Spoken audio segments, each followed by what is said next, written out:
So let's move it over to Crystal. I don't think she's online, so Crystal, get ready to share your screen.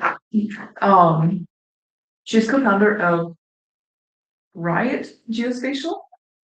And she's gonna tell us about her adventure of being her own boss now and yeah, doing contract work and starting up her own company. So I think this will be a really good perspective. I'll turn it over to you, Crystal, if you're ready and on the go. Everything Great. audio visual all working properly, I assume. We don't see you video yet, and I'm gonna share my presentation. Hold on 1 second. Okay.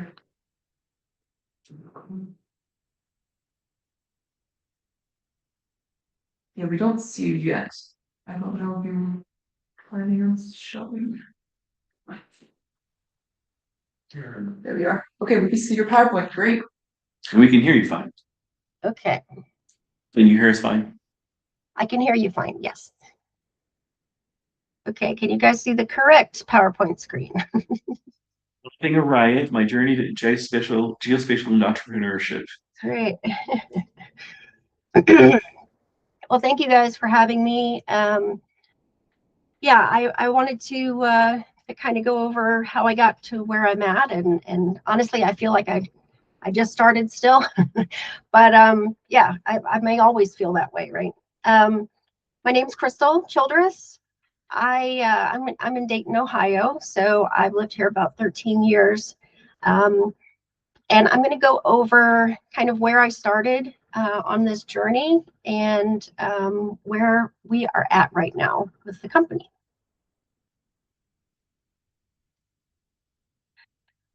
All right, so I'm going to go over just some background. I felt like this was important because to me, it's funny how when you look back on things, you think, wow, I didn't design this career trajectory. This sort of just happened. So, but it's kind of funny how it worked out. And it's almost like it led me to this path. So I wanted to make sure I go over that with everyone. So I'm originally from Louisiana. I had to put that in there. But I moved to Florida as a kid and graduated from high school there and everything. I don't know if any of you are familiar with the company Aerial Cartographics of America. They used to be in Orlando, but they are now GPI Geospatial, which you've probably heard of them. And I was working at, I was 19 and was placed there as a temp receptionist at this photogrammetry company. So they were doing photogrammetry, orthoimagery, and no LiDAR at that time. So it was just photogrammetry and orthos at the time. So yeah, so I got placed there. I had no idea what photogrammetry was at the time, but I got interested very quickly and quickly got kind of bored being a receptionist. And so I started asking questions, and I would go into the topo room, as they called it, and take the AutoCAD tutorials that they had in there. So I kind of taught myself a little bit, and then I guess they saw that I was really interested. So they sent me to school for some CAD. So I took a few CAD courses there, and then I moved into, after about 2 years as a receptionist there, I moved into the topo room. Only female, and the youngest by far. But those guys taught me a lot. And then I was there in that capacity for probably 10 years, about 10 years total. And then where am I at here? So yeah, so at a Cartotech, so that's what was my title. We were doing, can you guys see my pointer? I'm pointing at things you may not be able to see. Actually. You can? Yeah, your cursor is free. Okay, cool. So I don't know if anybody's familiar with LAMP mapping, low altitude. I forget what it all stood for, but it was basically helicopter mapping, mostly Florida DOT work. That's sort of what I cut my teeth on as a fresh young photogrammetry tech, cartotech.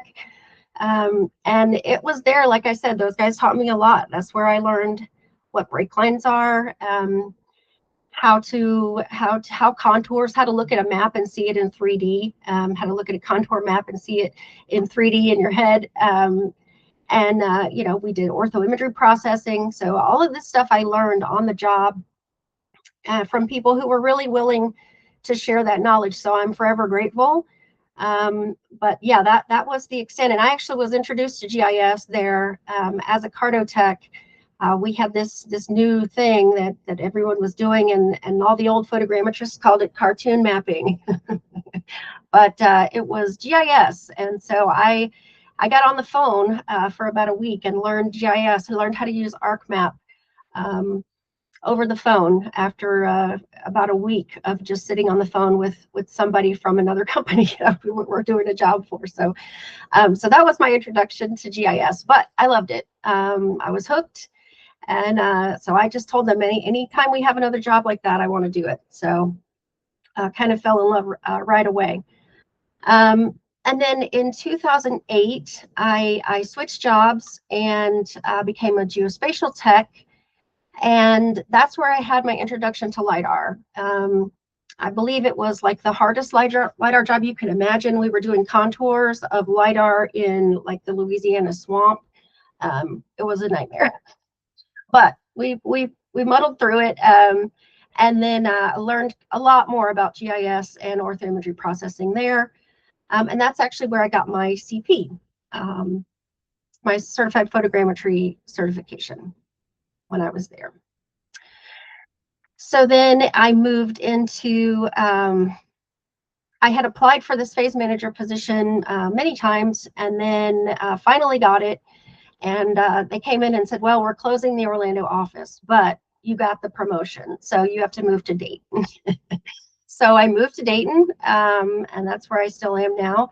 I started as a phase manager, which is kind of like a junior PM, working in the aviation market, doing like obstruction mapping projects. And then as a project manager, I moved into working local and state markets in Ohio. And then that's where I did eventually get my PMP, and I was able to get my GISP at that time too. So then I became the QC manager, and that's where I got training for Lean Six Sigma, which I don't know if anyone has not heard of it, but if you haven't, please look it up. It will change your life. I'm sort of in the cult now, and I love it. I do it with everything. I try to do with everything I do, and we definitely use it at RIOT. So, but that's where I started using metrics and trying to figure out how can we take something that was designed to be used was designed to be used for manufacturing, and apply that to geospatial work. And then I also learned ISO and all of those things. So 2022, so not too long ago, I switched positions again. This time at a different company again, and was a geospatial / LiDAR engineer, doing majority QA/QC. I kind of served as LiDAR support, and was responsible for writing and maintaining all of the work instructions for all of the processes, and then also doing process improvement. And then in 2024, that's when RIOT was founded. So I'll talk about the catalyst for that, but I wanted to, I guess, make it understood that this was my job experience. So on top of this, like I said, was doing CAD courses at the time, got my AA degree, then went and got my BS degree. And I now have a certification, master's certificate in GIS. And so this was taken all while I was still working full time, because I also was married and had 3 kids at the same time. So it's been a lot, but it's prepped me for, wearing 10 hats and all of the things that come along with being an entrepreneur and opening your own business. And it's going to require, jumping in a pool that you haven't tested the water probably even, and just saying, you know what, I've seen somebody swim. I think I can do that. And going for it. So I am going to keep going. So let's talk about the catalyst for change. So RIOT is a catalyst for change. That's kind of the definition. And in 2022, when I moved from one company to another, it was a layoff. And that's not fun. That really changed my whole mindset towards work and towards what I wanted to do with my knowledge and my experience. And I started thinking about, how can things be better? How can things be different? I had been at a few different companies and have a lot of colleagues in the industry, and I'm just hearing, there's the same issues at every company, and it boils down to two things: fast and profit. I mean, those are the two things, right? And those are what businesses, they want to make a profit, right? And they want to get everything out fast. But with Lean Six Sigma approach that I'm using for RIOT, it's kind of a different approach to management and work in general. And it's basically you're focusing on reducing waste and variation in your processes. But you're documenting your processes. You have metrics for your processes, and it's also employee centric. So it's sort of a I don't like to use the word bottom up, but it's sort of what's commonly known as a bottom up type of management, meaning that I see myself as support, kind of like a servant leader. You hear that phrase. But it's really true. I can't do this by myself. And that brings me to my business partner, Cara. She and I worked together for several years, and we became business partners when we formed the company in 24. And yeah, so that's kind of the catalyst for RIOT. We just thought, we think that we see a little bit different way to do this, and let's try it out. Let's see how it goes. I've got in here too, I replaced these reduced middle management. So that's something that we definitely try to do at RIOT. We are 100% remote, so we don't, everyone has to be self-managed to a point, right? So having the trust in our employees is huge. That's also part of Lean. But that's something that we're going to hire somebody who is kind of sharing our mindset, sharing our culture and the spirit of it. And so we trust our employees, and we measure things. So we have ways to know if things are falling behind. But in general, we have an employee-centric point of view. And I've got GIS is IT. Train employees, not models. That's a little AI joke for you. Okay, so let's talk about RIOT now. How am I doing on time? I'm good. Doing fine. Okay. So this is our logo. I did design it. It's kind of can mean several different things. I like the green and yellow. I like the combination more than anything else. That's why we picked that. But it's if you look at all of the geospatial companies, most of them are blue. Blue is very common color for most logos, actually, and red. So I wanted something that was a little bit different to stand out. The triangles are a nod to geometry and triangulation. And the hourglass could be a nod to we're 100% women owned. So this is there's a couple of different things going on here. But right now we have 5 employees. So that's 5 employees plus Cara and I. We are currently WOSB certified. So that's women-owned small business. That's a federal certification. We got that last year. And we're also EDWOSB, which is just the same thing, but it's economically disadvantaged. And we've got we had in 25 we had two large statewide projects, three other projects that were a little bit smaller, and we've got 6 teaming agreements right now in place for an upcoming contract that is huge. So we're expecting hopefully get a lot of work from that.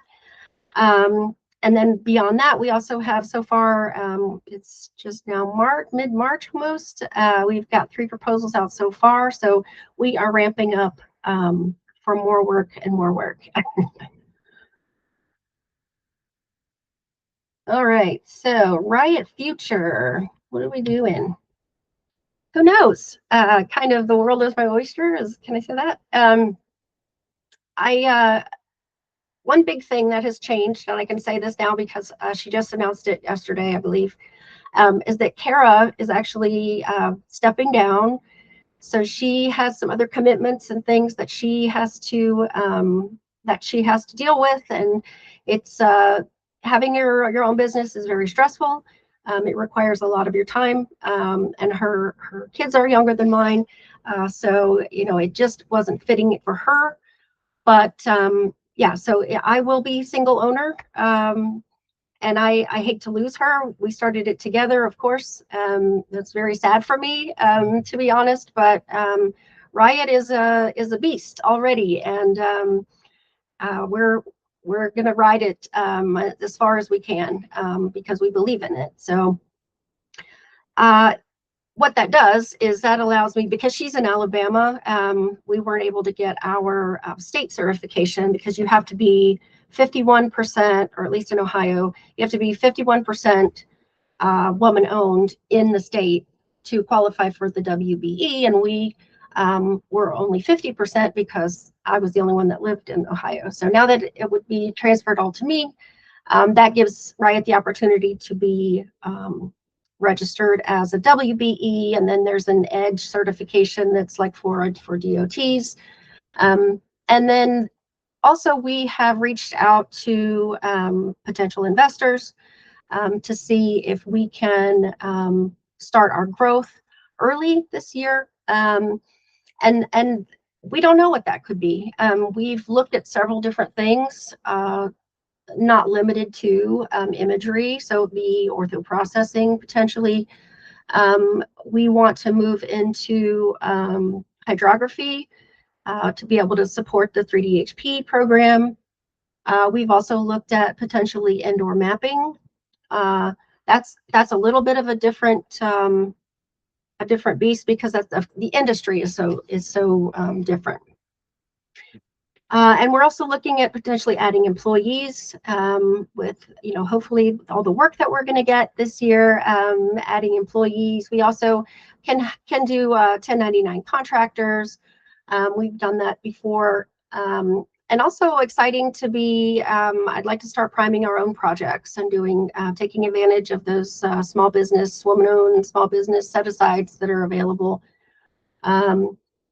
Yeah, so our goal for this year is 500K. So I'm geared up to do that.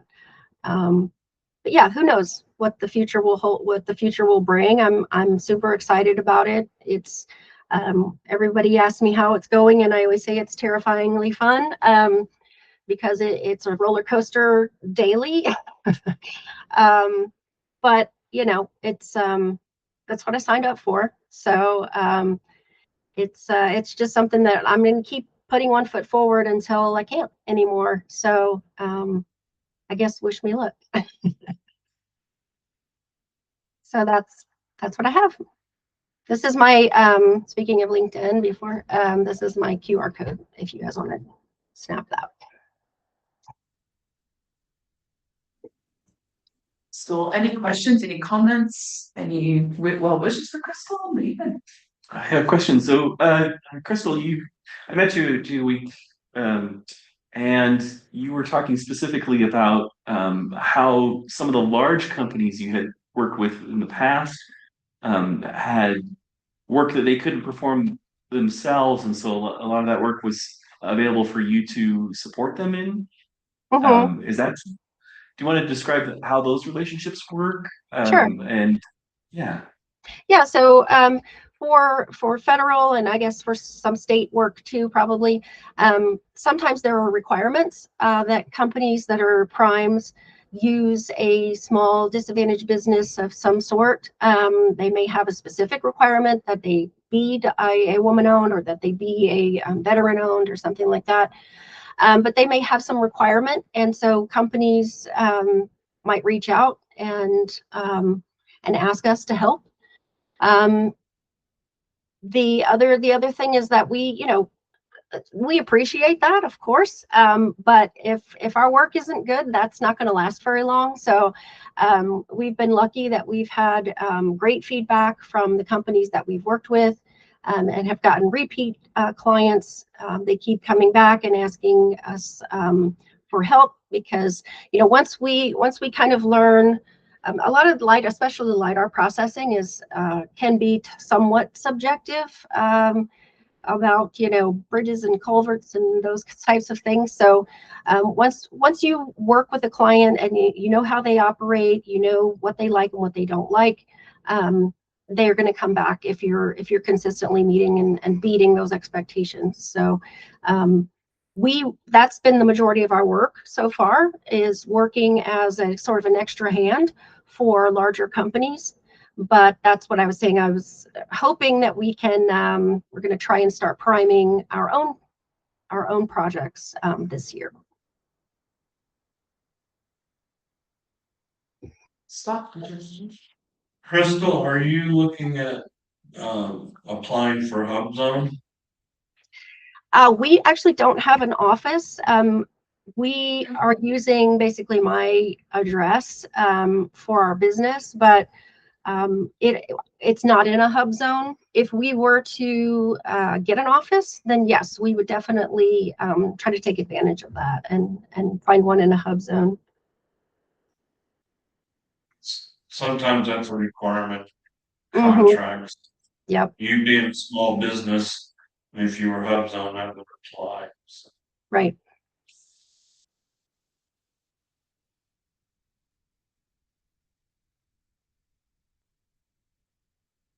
Any questions from online?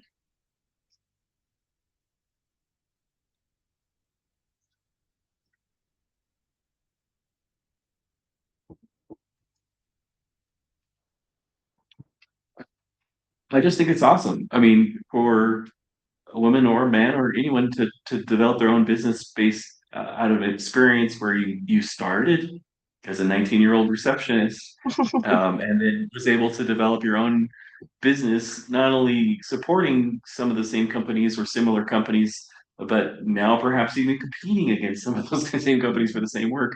And a lot of that probably had to do with low overhead and also your speed, your agility, the quality of the work that you're able to produce, where you're setting the terms and the tempo and the priorities of your personnel through your Lean Six Sigma to be able to make that more competitive. And I just think that's a very interesting story to me. I'm sure it's always daunting,